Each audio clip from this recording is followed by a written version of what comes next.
the gentleman, and I had not noticed that now we call this a manel. It is, I will represent the women. Karibuni sana. I think when Dr. Ouma Oluga joins us, we will have him in the panel. So we'll quickly get to the next conversation, and this is about staff welfare and motivation.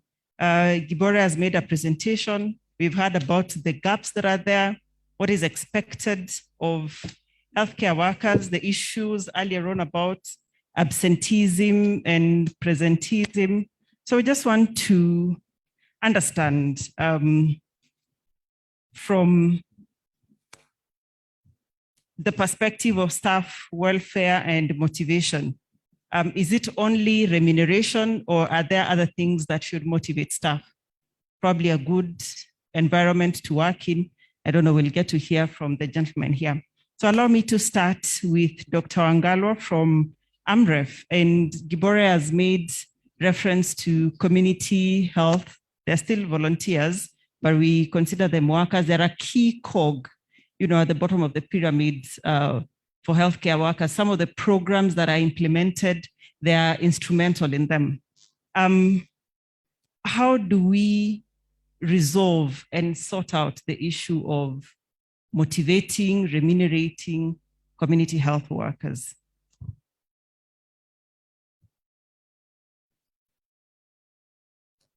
Thanks, Daktari, for that question.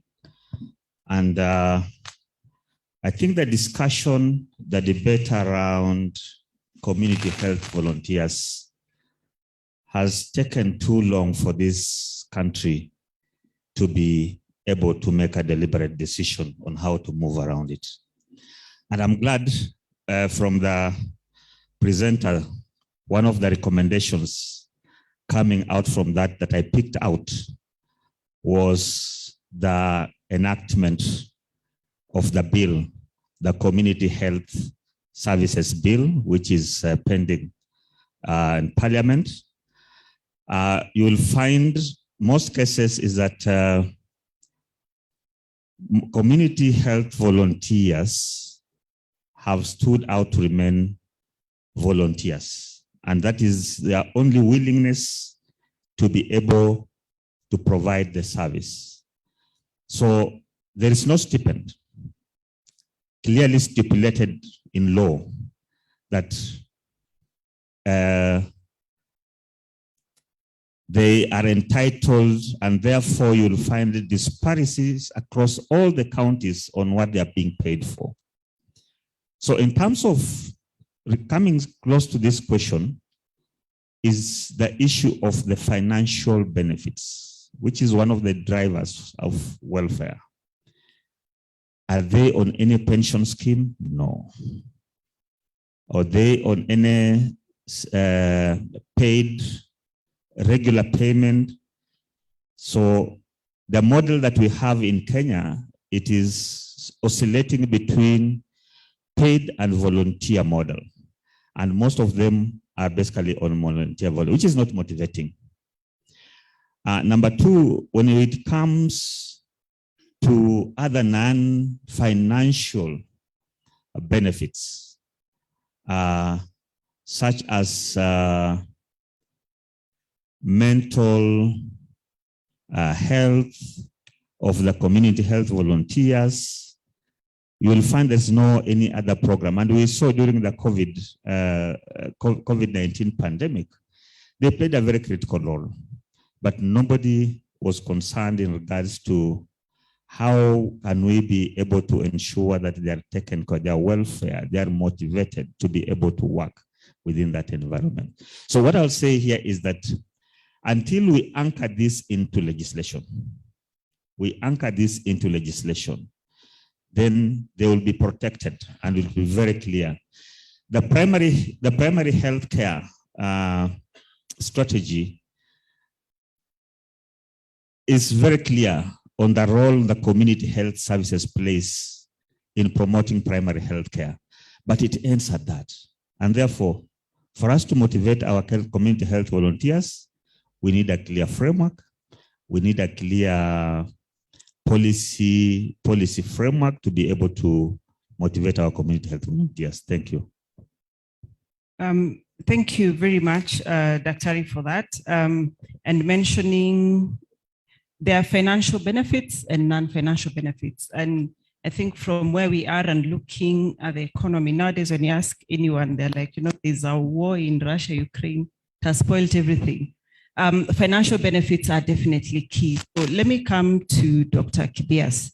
With the disparities that we see across from the community health workers, then some people think some doctors are paid too much. There's a comparison with private sector and all of these things that, if I compare myself with somebody else, probably in another county or in another organization, then I think I am not being valued enough with what I'm paying. What standards or what are we using to make sure that it cuts across everywhere and staff that are working in our healthcare facilities are motivated enough financially first and then looking at the other welfare benefits? Thank you, Dr. Mercy Korir, for that question. I think we cannot overlook the importance of the incentives that we need to extend to our health workers, whether they are volunteers or those who are on permanent and pensionable or contract, short or long contract. And then the other flip side is the non-monetary incentives. They are all important in motivating our health workers. Now, coming back to disparities that we see, I think it depends on many factors. First of all, I think we are all aware that we have scheme of services in place. We have different job descriptions, and then we have negotiated enumerations, strategies, plans, and these all contribute towards the different types of enumerations given. But that can vary from very low figures to very high figures.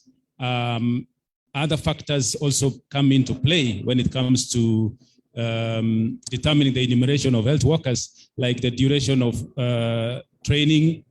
It has been a factor in the past, even up to now, when it comes to compensation on the work done. We do not want to say one health worker is more important than the other one. This pandemic has taught us, Mercy, that all health workers and all the support staff within the health sector are very important, isn't it? I think that one we are all in agreement.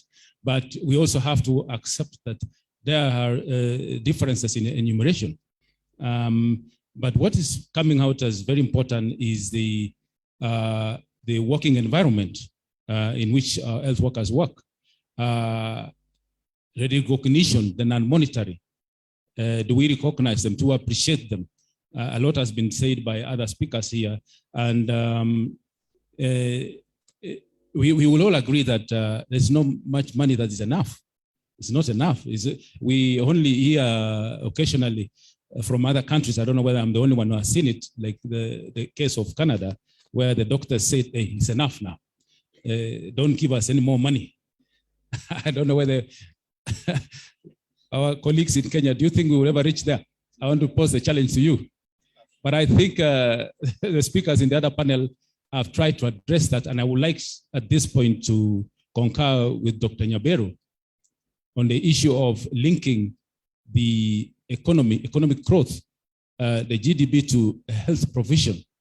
Yeah, I remember what an health economist taught us in the class where I was in 2004 when I was doing my public health.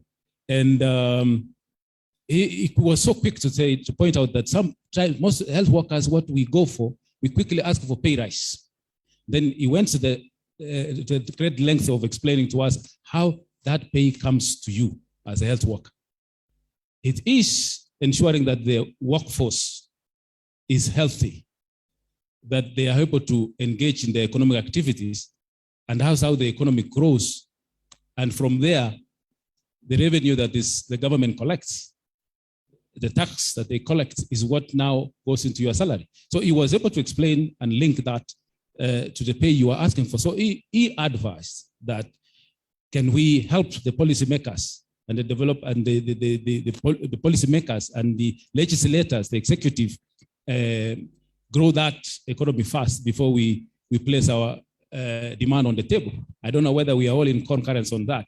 So there's a lot that has been said, whereby we probably have to position ourselves in that space to ensure that when they are splitting the cake, then they will remember the role we have played in baking it.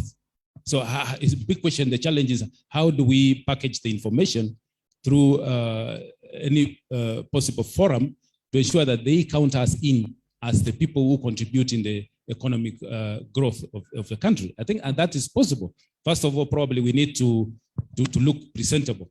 We need to look good. We need to be resilient. We need to, all those issues mentioned here, look presentable, go the negotiation way rather than the strike, the industrial action one. Because if you block the same revenue growth and you go the same breadth demand, on the same vein demand for a pay, you see, how will the legislator approve that budget? Is the same guys who caused the wheat to rot in the farm is now coming to ask for a big paycheck. You see the controversy. So I think we are within ourselves.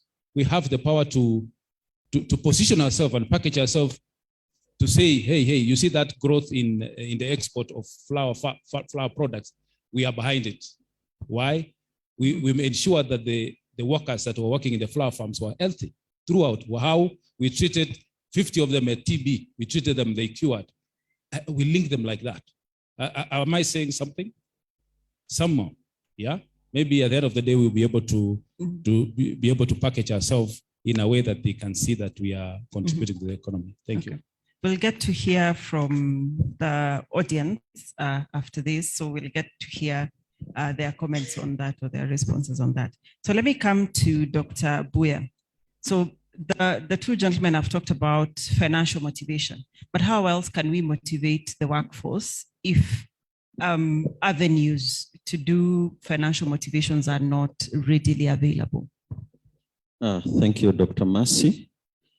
I am here coming from the university education side, and I believe one of the most important areas is education and capacity building. Because as I look at the theme of this conference is building back better, a sustainable, resilient human resource for health, for post-COVID recovery and attainment of UHC. So when we are thinking about the theme of this conference, what came to my mind is building a healthcare workforce that is responsive to the ever-changing healthcare environment. And the way we were looking at healthcare 5 years ago is not the way it is now. So in the training sector, we need to be more responsive to the emerging issues in healthcare, so that we design programs that are relevant. And for the three universities that I have had the opportunity to work with, we have been doing that, looking at the non-traditional area like medicine, surgery, pediatrics, and reproductive health. We have ventured to oncology and palliative care. We have ventured into forensic medicine. And these are areas that are little talked about. So our biggest hindrance has been the attitude of the healthcare worker, who is more fixated at the four traditional areas that I have talked to, because when you are thinking of designing a program, they ask now, will that be my opportunity to do surgery? You know, surgery is not the only thing. Last week I was talking to a group of young people, and I was saying there's so much in healthcare that we can do. You can even think about designing some digital apps in healthcare. But you know, when you come to the industry, there's a difference between what we are expected to do and what our healthcare workers are. The expectations seem to be at variance with what is happening in the real world. The other thing has been some of the challenges that healthcare workers have been experiencing when it comes to education and capacity building. Some of them have literally to make some work arrangements so that they can be able to come to upgrade. And that one has been a major difficulty because some have to take some night duties so that they can be available during the day to come for school. So I want to take this advantage and request our policymakers that they need to come up with special arrangements where these healthcare workers who want to build up themselves need to get that opportunity, even if it's to come up with some online courses. But in some of these areas, it is difficult to be able to do that. The other area I may want to look at, I know the government has been doing a lot in this area in the recent past, is about scholarship. At least for the last 2 years, I've seen the central government support some cadres that traditionally were not getting a lot of support. So that is something I would like to say thank you to the government. The other thing is the government also needs to focus on those cadres that offer healthcare services to the majority of Kenyans, okay? And these are the middle-level health workers. We say that around 75% to 80% of Kenyans live in the rural areas, and these are the areas that are underserved. So if we can also focus on building up these cadres, because imagine if we are thinking about universal health coverage, then these are the cadres that we will need to engage. So there has been a problem where we have been focusing on the upper cadres, but I believe if we want to change the quality of healthcare that is being delivered, then we cannot do it with, when we are neglecting these important cadres. Okay. Let's give him a round of applause. I have a question for you while you still have the microphone, but allow me to welcome Dr. Ouma Oluga, Director, NMS. I'm told he's already here. Karibu Daktari to the panel. Okay. Karibu to the panel. He's somewhere there. So Dr. Buya, you talked about training and probably rethinking how we are doing our training. Is it time then to probably consider fellowship-based training like what countries like the UK does, as opposed to academic institution pegged? Because that way, in any facility, as long as the requisite facilities are there, or any hospital with the requisite facilities, I'm able to still work and train and still get paid. Yeah, thank you, Dr. for that. Unfortunately, at the moment, for most of the university faculty who go for these fellowships, they have to go outside the country. So our education system is still developing. We are not yet at that level. We still see our people have to go to the UK, to the US to access this training at that level. But I believe that is actually the best way to go. Thank you very much. Dr. Kibia, still on the same non-financial motivations and the issue of training. Brain drain, in my opinion, is a symptom of a disgruntled workforce, that something is not really happening. Are we doing much to curb this brain drain?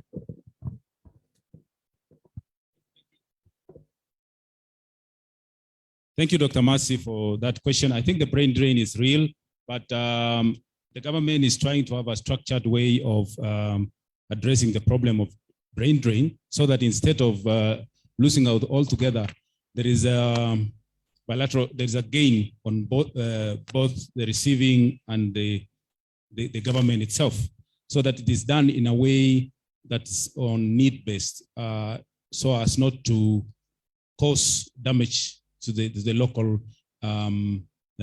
market.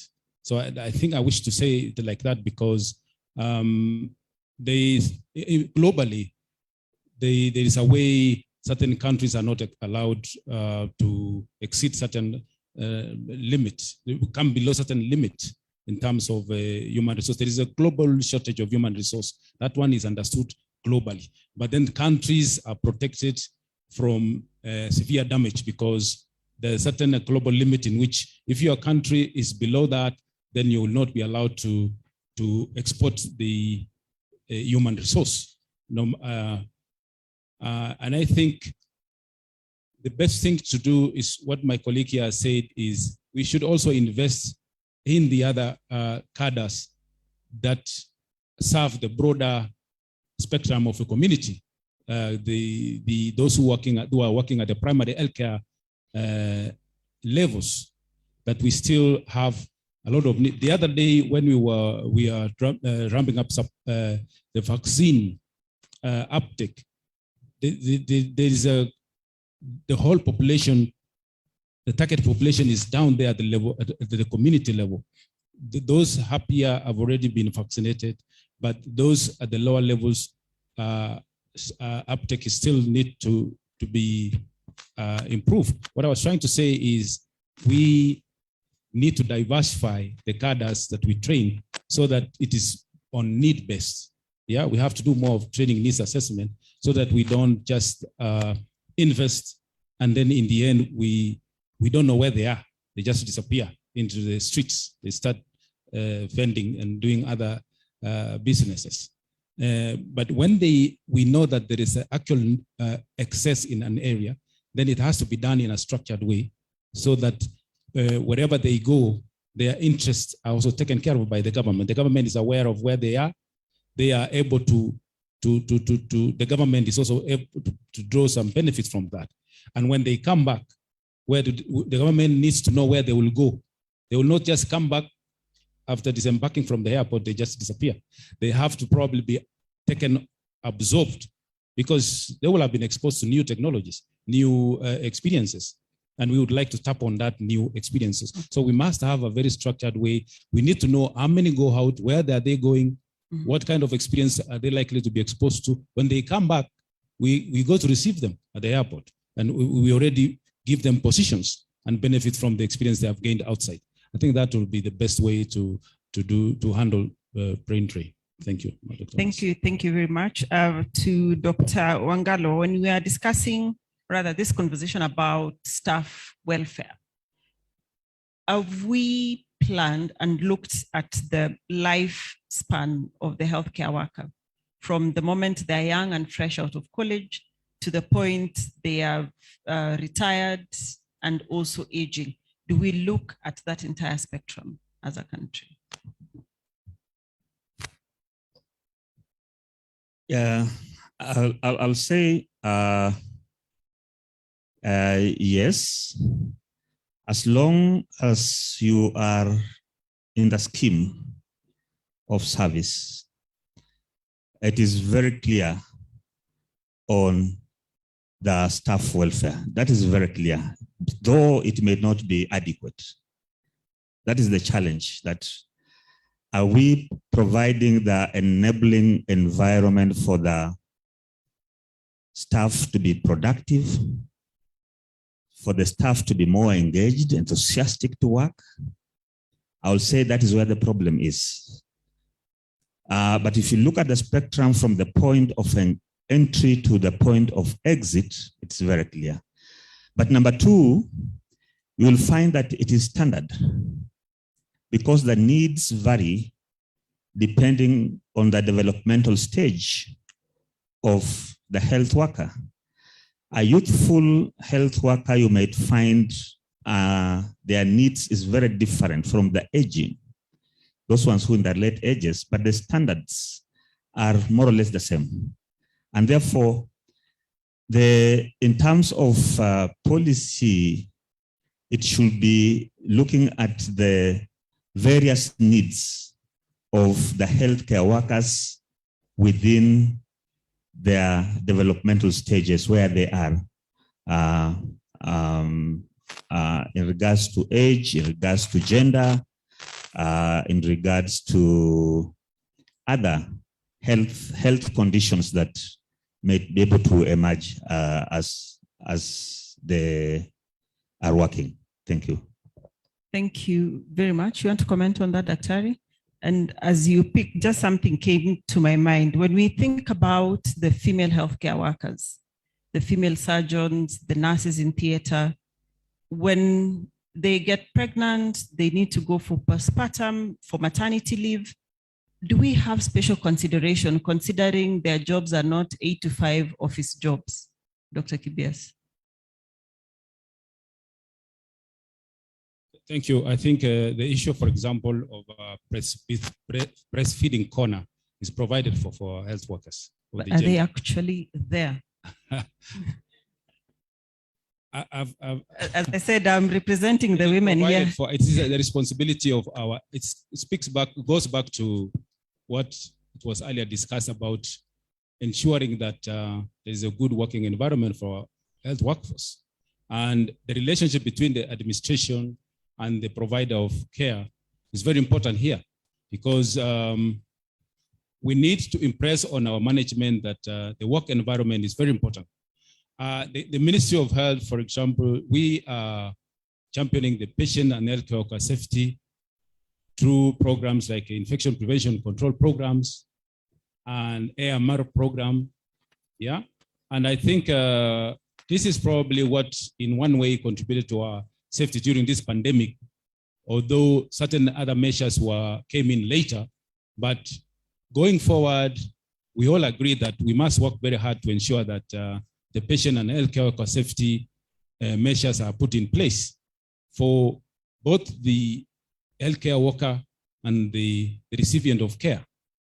That once we have a policy being developed on the patient and healthcare worker safety that is championing the IPC program and also the AMR, antimicrobial resistance, and we are all aware of the hospital-acquired infections that may arise out of, Dr. Kiyama mentioned, when we do not have enough health workers, we end up having relatives, friends, caretakers coming into our health facilities. They now get the hospital-acquired infections that may not respond to treatment. So all these issues are being addressed to try and motivate the health worker provider as well as the recipient of our care. So I just wanted to mention that we are very busy on that. In fact, one of our health workers who is very passionate about IPC and AMR, Dr.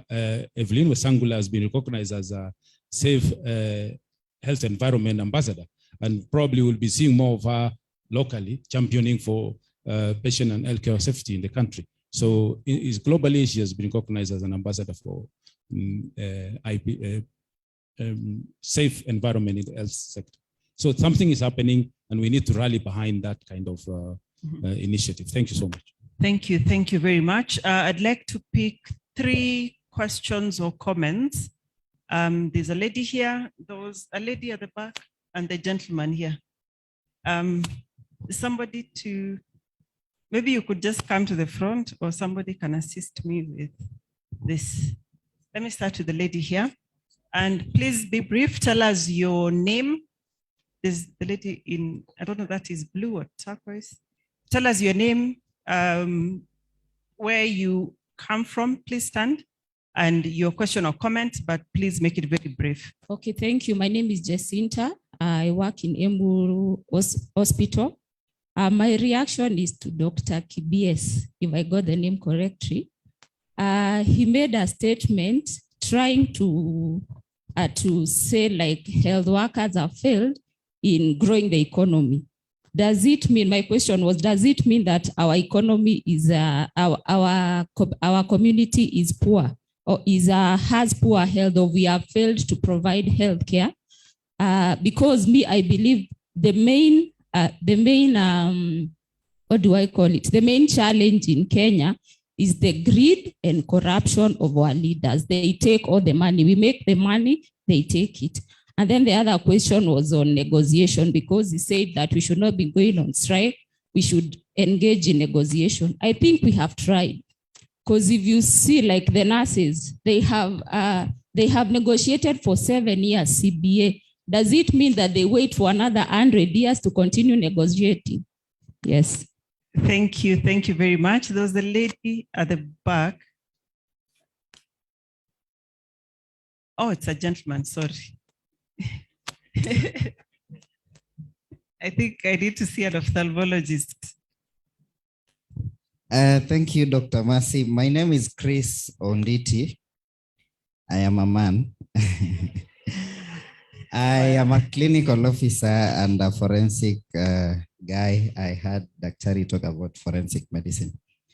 I come from Migori County. I have I am concerned about human resource policies on training.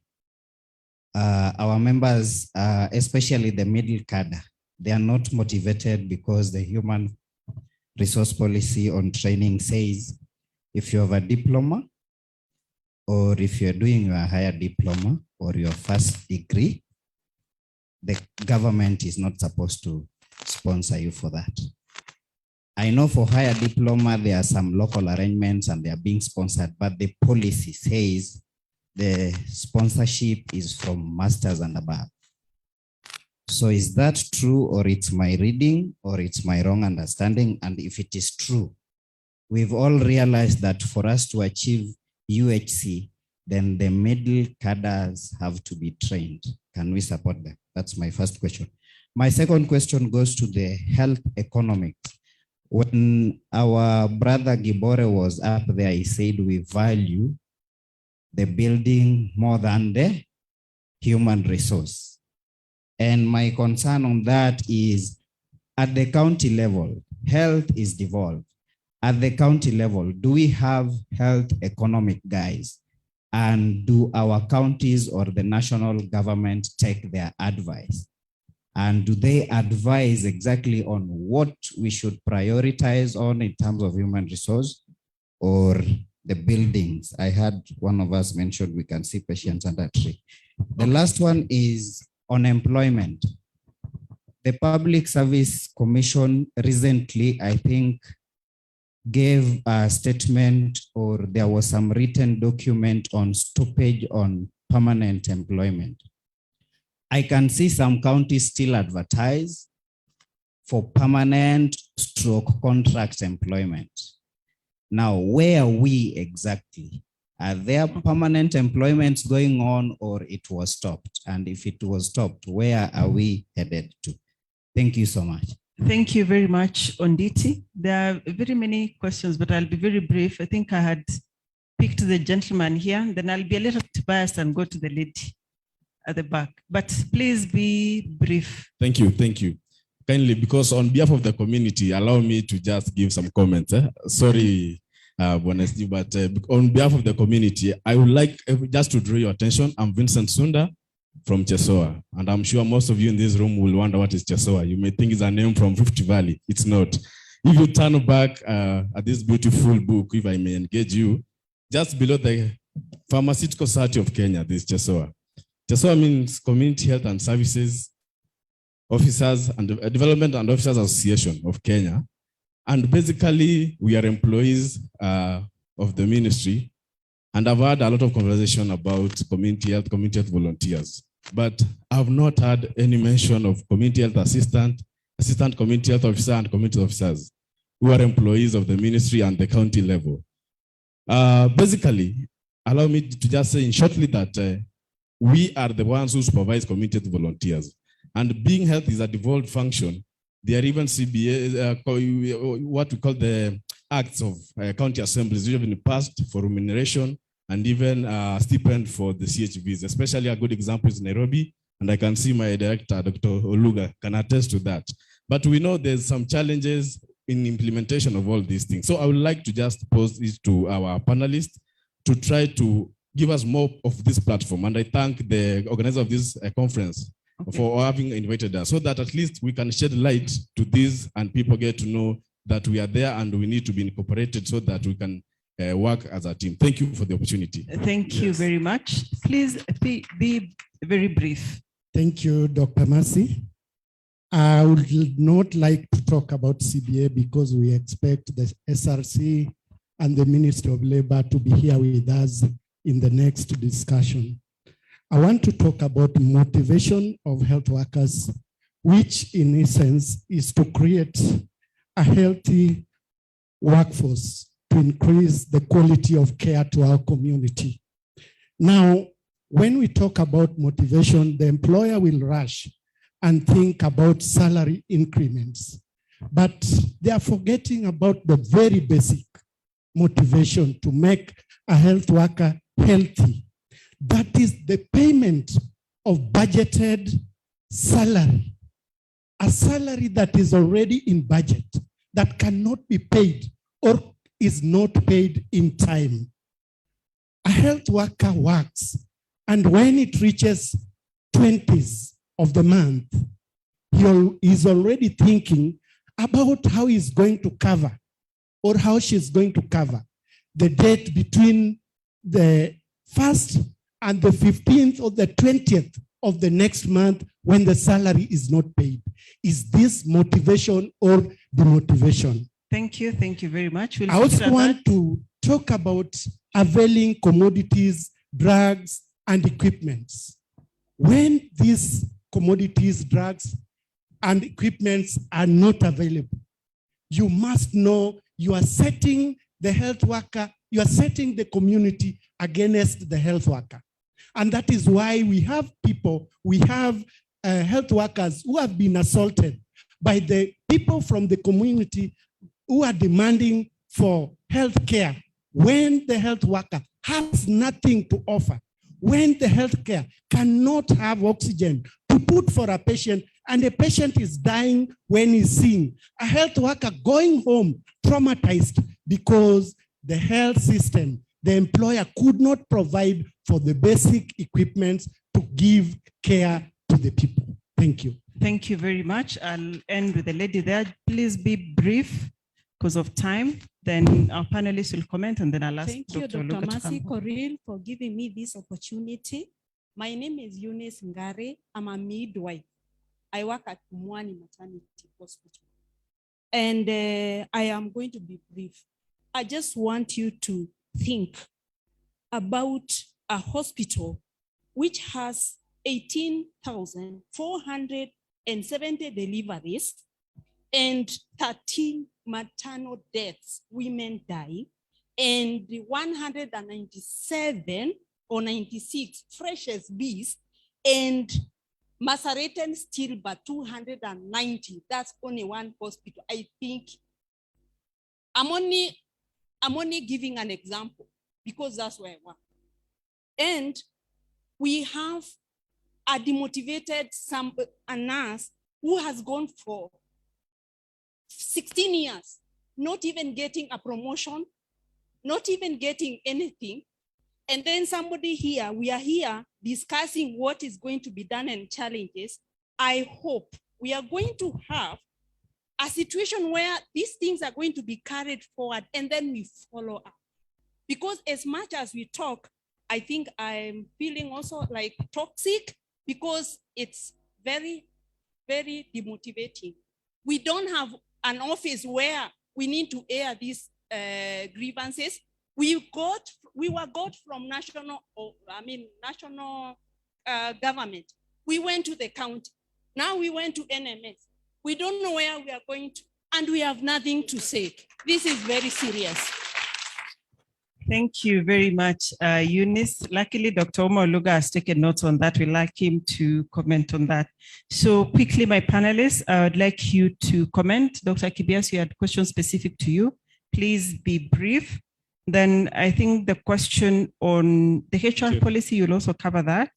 And then Dr. Wangalwa, you'll cover for us on the comments from the community representative.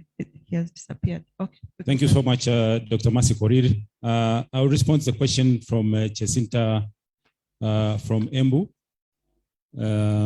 Yeah, you pronounce my name very well. And second, I did not say the health workers failed to grow the economy, but I probably must have said we've probably have failed to demonstrate our role in growing the economy, right? And the rest of us are listening. And I challenged all of us to see how we can position ourselves in that space of contributing towards the economic growth. And already the policymakers have congratulated us and thanked us during this pandemic for the role we have played. At some point, we were given a token by our executive for the role we've played. We've kept the case fatality rate below 2%, around 1.7. So we are doing a very great job. We've saved lives, yeah, and indirectly kept our economy growing, isn't it?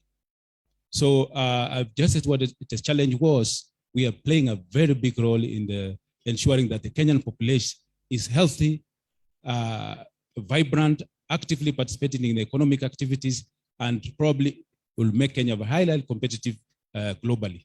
So that's what is in our Vision 2030. We want to position ourselves there, and this pandemic has given us a chance to do that. Shall we let that go? Shall we? Will we do that? We should not do that. My challenge to you is that we continue making Kenya very healthy, and economically it will grow. On the policies on middle cadre training, I think the government has expanded for the KMTC to all for 7 counties. On CHAS, we now have CHAS training. Even the St. John's volunteers have been given a quota to fill because of their role they played in volunteerism. So there is an opportunity for middle cadre training to be expanded in our country. Thank you. All right, thank you very much. Diti, you don't seem convinced. I think we'll continue this conversation. Dr. Angalo on Chestoa and the representation, then we'll finish with Dr. Buya. Thanks, Vincent, for that question and concern. The policy framework is very clear on the role of community health assistance. It's very clear. The only thing that probably is that it's not well addressed, and that is why we are here to discuss is around how are they motivated to be able to undertake their roles and responsibilities. Because one, they are the link between the community health volunteers and the other cadres of the health system or the other levels of the health system. And therefore, the question here is, are they facilitated in terms of the identifying the community health volunteers when they are being identified at the community level? Number 2, are they facilitated enough to provide adequate supervision for them to ensure that they're providing quality health services at the community? Are they facilitated enough to do the reports during the reporting? And are they facilitated enough with the tools to be able to sensitize the community health volunteers on their roles and responsibilities? So the gap that falls here is that I will say it is sometimes the community health assistants use their own resources to make this happen. Thank you. So that's a gap that needs definitely to be addressed. Dr. Buya, Onditi made a comment about we seem to value physical infrastructure as opposed to the healthcare workforce. Your comments as we call Dr. Oluga to come. Okay, thank you. Well, I believe the two are equally important. We need a satisfied healthcare worker who can also be able to work in an ambient environment that is safe for the health worker and the patient.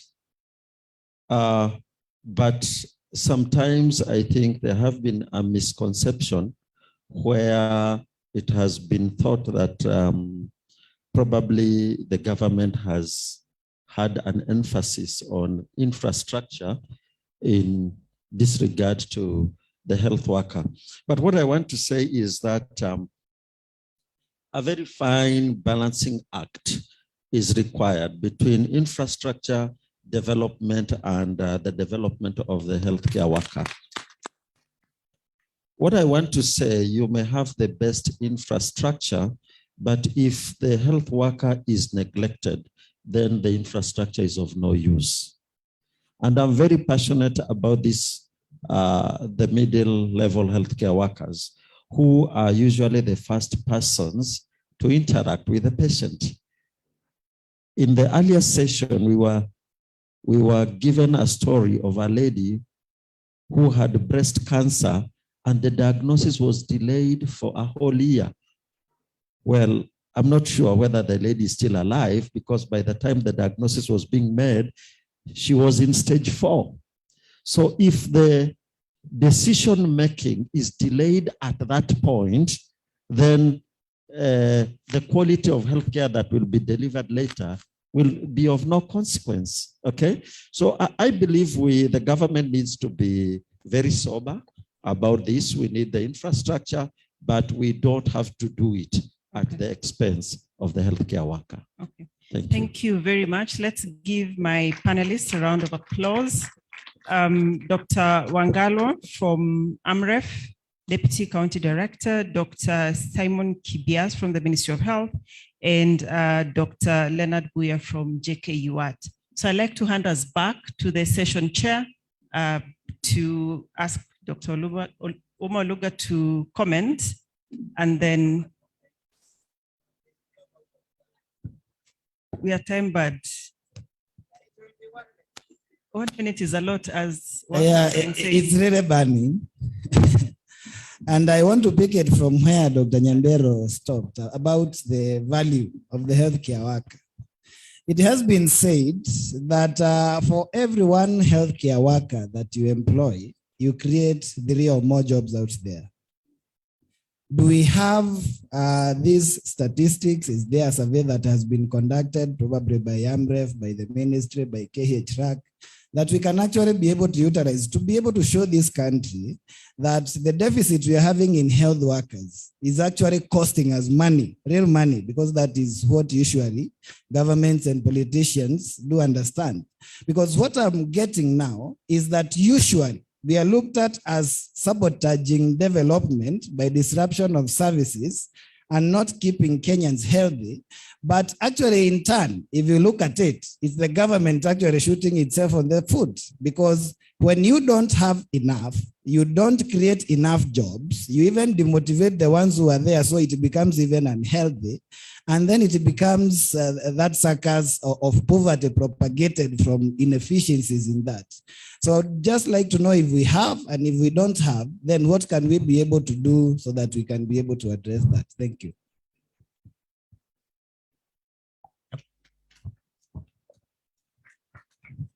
Thank you, Patterson Wachira. My reply, Mercy, is that I want to summarize it like this. To address the quality of healthcare in the country, the government, the Ministry of Health, has rolled out the electronic Kenya quality model for health. Within there, you can carry out a self-assessment and fill it out and share with your county government or your institution, so that you can look at the gaps right from the human resource to infrastructure. That way you'll be able to do a very reasonable resource allocation game from within where you are, whereby you'll be able to allocate the resources where it will matter more. If it is a gap in the human resource, you will address it there very officially, without just having a talk show. You will fill a document that is very formal. We will be able to look at it from the national government through the DHIS, because it will be linked to the DHIS, Electronic Kenya Quality Model for Health. It has been rolled out. Kindly help us roll out that tool, and it will solve most of your problems. Thank you so much. That's from my hand. Thank you. Thank you very much, the panelists, the session chair. Not yet, we are coming to that.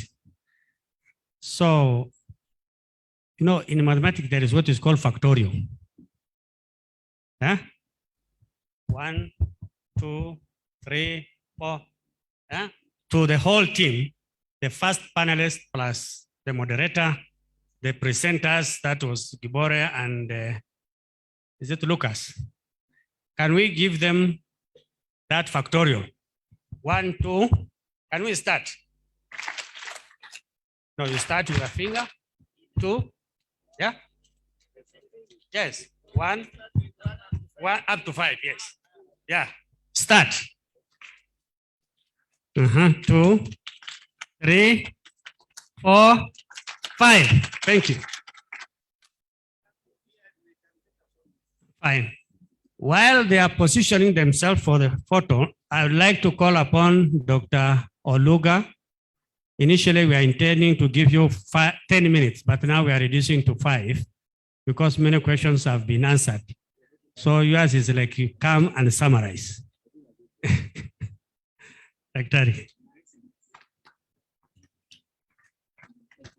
Dr. Oluga is the Director, Health Services, NMS. And it's not a new in the arena of health. He has been in the union for a long time as Secretary General. Siku hizi hamsikii sauti yake. So, Daktari, please. Thank you. Good afternoon, everyone.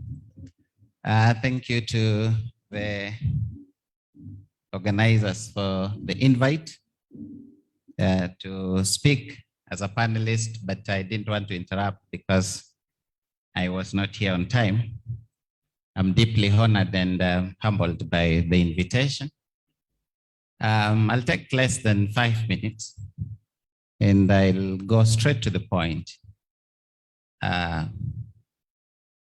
First, I think it's very important to always have fora where you can discuss your issues. What is very key about those fora is what you do next after the talk.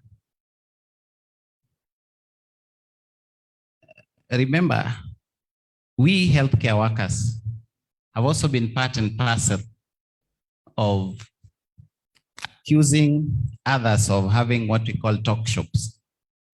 So we must demonstrate by example that this is not a talk shop. Number 2, healthcare by design. Healthcare by design as a system is not as complex as it is talked about. Often, everyone pulls the lever that they think gives them the most impact. So healthcare workers pull the lever that gives them the most impact. Others pull the lever that gives the business people are talking about commodities. Others are talking about infrastructure. Ideally, all of these things have been analyzed for ages. Healthcare systems that work and healthcare systems that do not work. And they have been summarized into building blocks. And the reason why they are building blocks is because one part cannot do without the other.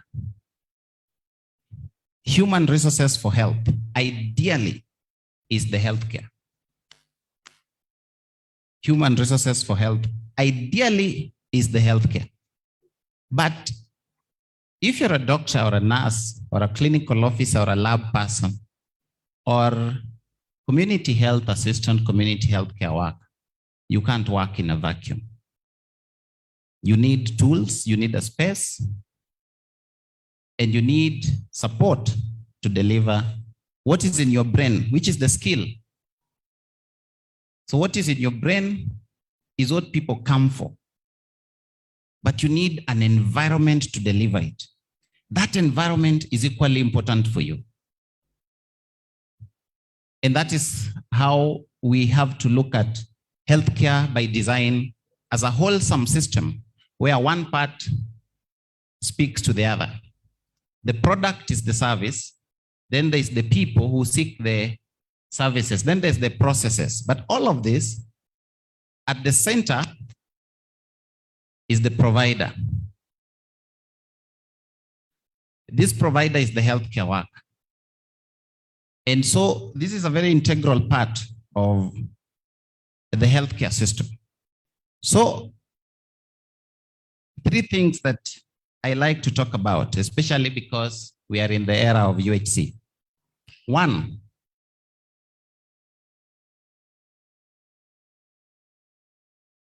what patients feel or experience is a reflection of what healthcare workers feel or experience.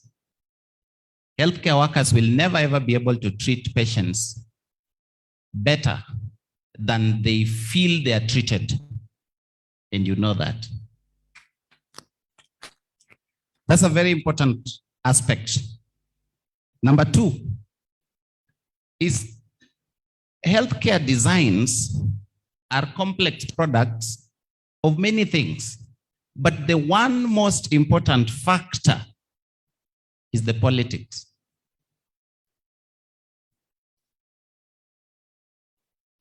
So healthcare systems all over the world are influenced by the policies that are driven by politics. So you will never ever be professional enough to devoid yourself of the influence of politics. That is not to say that we should be partisan. That is to say that forums like this should be very important in influencing the mindset, the actions, the messages of what communities demand of healthcare and what politicians say and implement in healthcare.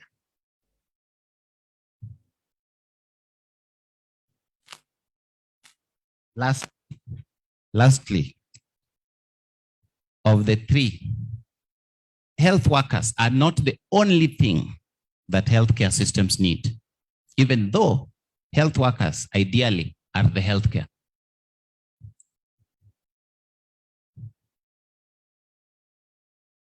So in all of these discussions about investments in health workers, investments in the welfare, you have to look at your role as healthcare workers.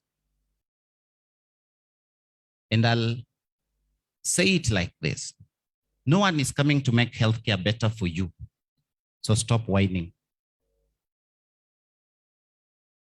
Those of you that know me, I'm part of you. I've been part of this. No one is coming to make healthcare better for you. So stop whining and start doing. You cannot do what you don't know. So you have to, first of all, know what healthcare systems would work for you and for the people. What healthcare system that if you built it, it would take care of your welfare, it would take care of all those things that are perennial problems, and it would take care of the patients that we are losing. That should be the center of this discussion. Then you look at the how. The how is all those things. So as I stand here, I'll tell you for a fact, for example, if you want employment, the fiscal space for employment is gone in many places. And I'll give you a very good example. Mama Lucy Kibaki Hospital is a very high volume hospital, 1,800 people per day. Patients, 1,800. The hospital has a capacity of 132 beds. Very small hospital. The hospital has 150 doctors, 60 of whom are in school. The hospital has 200 and 97 nurses, even higher than the nurses that are in level 5 hospitals. For a very small hospital, very high volume. What I'm talking about, it is true that healthcare workers don't have jobs. It is true that we have a shortage of healthcare workers when it comes to service delivery. But where is the space for them to work? A small casualty of 6 beds, 132 beds. Ideally, for every single bed in Mama Lucy Kibaki Hospital, I have 3 nurses.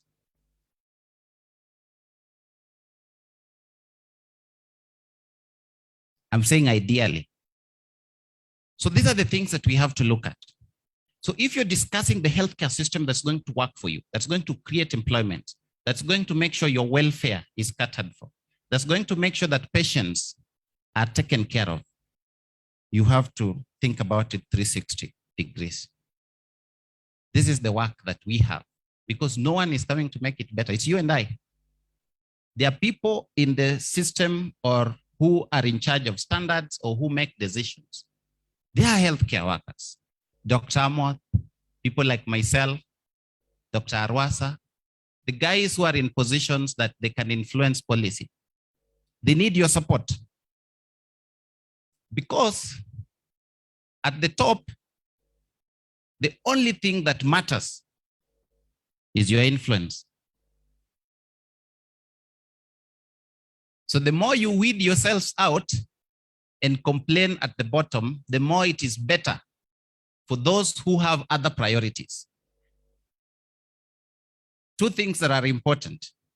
Everything is about resources and what those resources do.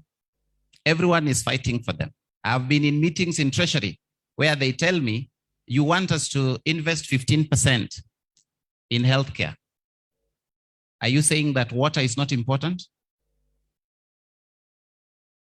I've been in meetings where you talk about, for example, we were trying to introduce mandatory funding for medicines because you can have the doctor, but you don't have the gloves, you don't have the medicines. So the doctor has no use in that hospital, especially if you want to look at a comprehensive healthcare. Then you're asked, okay, so you want the people in land to be generating the revenue so that we pay the doctor and we buy for you the medicine. That is what Dr. Kibias was talking about. The value proposition of healthcare workers in economic development. These are real conversations. You may hate what I'm telling you, but you're not going to get that promotion until you have these discussions. And with those very many remarks, I want to wish you all the best in your deliberations. And thank you. Thank you.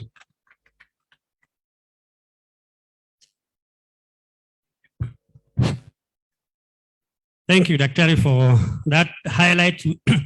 We expect you to be with us probably for a short while after lunch so that probably some burning questions will be addressed. Now it is 10 minutes to 2.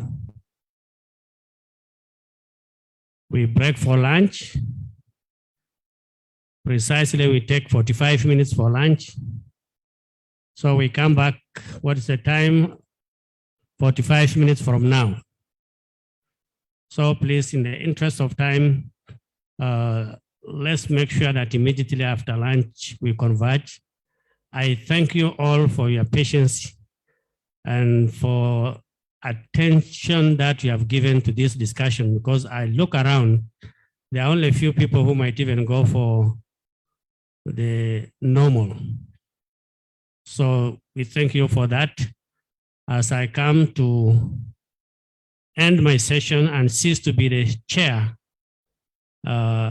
we'd like to appreciate ourselves with the Makofi of the Nyayo, 1, 2, 3, including myself. Thank you.